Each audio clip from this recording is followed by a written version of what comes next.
Babaeng tinaguri ang regional most wanted person na may kasong 2 counts of illegal recruitment huli sa mga tauhan ng Dasmariñas PNP.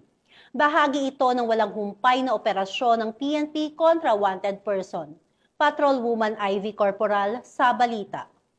Naaresto ng pulisya ang isang babaeng kabilang sa listahan ng Regional Most Wanted Person sa isinagawang operasyon ng Dasmariñas Component City Police Station sa Calamba City, Laguna. Kinilala ng mga otoridad ang suspect bilang si alias Karen, residente ng Dasmariñas City, Cavite.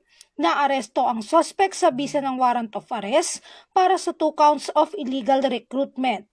Samantala, sa isang pahayag, sinabi ni Police Colonel Ariel R. Red, Acting Provincial Director ng Cavite Police Provincial Office, na ang matagumpay na operasyon ay patunay ng walang humpay na dedikasyon ng kapulisan sa pagtugis sa mga wanted na individual.